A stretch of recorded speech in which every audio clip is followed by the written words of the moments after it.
on, broskies? It is Lupus, and in today's video I want to talk to you guys about the Naval Strike DLC in Battlefield 4. Before the DLC did come out, a lot of people were thinking and hoping that maybe this DLC would be the DLC that saves Battlefield. And what I want to talk to you guys about today is whether or not I believe it is that DLC, and if it is a good DLC at all, because it was kind of a coin toss in the air. It had a lot of high hopes, but it could very easily have disappointed a lot of people. So to start off with, I think the DLC is something really fun and really good to play, better than China Rising, and in some cases better than Second Assault as well, but I do not believe it is going to be the saving grace for Battlefield 4. They did make some changes that are able to, fix some things. They did affect the netcode a little bit, but they didn't really make much of a dent in the massive chaos that surrounds that entire problem. So while they did try, there's still a lot that they need to do, and hopefully by the time Dragon's Teeth comes out, they can have it fixed even more. But Naval Strike is definitely not fixing all the things that are wrong with Battlefield 4, but it does give us something fun to play that takes our mind off all the problems. But there is one big thing that is wrong with the Naval Strike DLC that I'm sure a lot of you guys have experienced at one time or another while playing on the maps, and that is the constant rubber banding. It seems like on 90% of the servers that you play on, especially on Carrier Assault, you end up rubber banding around. And at first I didn't see it as bad. At first it wasn't something that impacted me directly or that I noticed. But as I played it more, the more I noticed it, especially whenever I was riding a boat in the water. And that's a pretty big deal on a DLC such as Naval Strike, which it takes place primarily in the water. So to have issues of driving boats in the waters is not something that you really want to have. So that is definitely a big issue, and they did postpone the DLC in order to try and fix that.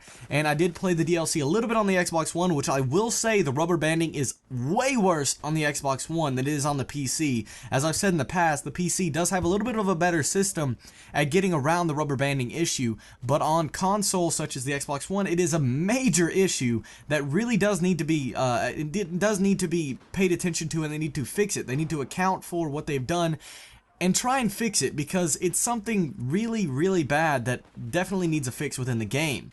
Overall, the maps are great. I think the maps are all beautiful, and all the maps play really well on most of the game modes. Carrier Assault is a really fun new game mode, which is actually just a reimagining of an older game mode, but it's definitely something really fun to play and something different than they've really had for a while. So bringing that Titan mode, Carrier Assault, whatever you would like to call it, back has definitely made it was definitely a good decision, because the game mode is very fun. Rush is really fun to play on these maps as well. As you guys know, in Battlefield 4, the vanilla maps were not the best Rush maps, and a lot of people didn't like them. And the Second Assault maps were a little bit better, just because the Rush maps in Battlefield 3 were way better than they were in Battlefield 4. And Naval Strike, once again, has some better Rush maps, so they're making up for the mistakes that they made with Rush on the vanilla maps by making the new maps in Naval Strike a little bit better. However, Operation Mortar is definitely not a great map for Rush. Once you get past the first two objectives, it's fine, but on the first B objective, it is on top of a hill where the enemy team seems to spawn, and there's just no way of getting to it unless you just rush in there at the very beginning, your entire team going full force, and manage to push up and get in there before the enemy team can start spawning again and just hold down the position, which is easier said than done. So that map is a little bit up in the air when it comes to Rush, but it's still a good map for Carrier Assault and Conquest, and Team Deathmatch and Domination is also something that I'm kind of not so sure about, because the maps seem a little bit too large, and when you're playing with more players, it's definitely fun, but they're all a little bit weird. And Carrier or Wavebreaker on Domination and Team Deathmatch is so crazy. It is definitely the new clusterfuck within the DLC. It is basically just like Operation Locker and Operation Metro, because it's just so crowded and everybody gets to blocking certain areas where you're just standing there shooting back and forth at each other without any actual flanking going on, and there's not much you can do once you've been pinned back to one side of the map. So there are some things wrong with some of the game modes, but it's still better than the things we've had in the past. And the maps are absolutely beautiful. I think all of the shrubbery, all of the greenery, everything on the maps is so awesome. The water effects are great. The detail in the little huts and the buildings and the yachts looks great. And playing it on Ultra there's just no comparing to it. None of the maps in vanilla were near as beautiful as the Naval Strike maps. The Naval Strike maps are definitely some of the prettiest maps that I've seen in a video game in a long time. And they really are basically just a tropical paradise on some of them. And then some of them are just like a beautiful storm going on. And it's really, really awesome. And I really enjoy all of them. The Levolution as well is pretty interesting. It's nothing big. It's nothing massive. It's not massive skyscrapers falling or anything like that. But there are small little things like the submarine collapsing, the closing of the massive doors, and stuff like that that does add a good element to the game that affects your gameplay in the slightest bit without interfering.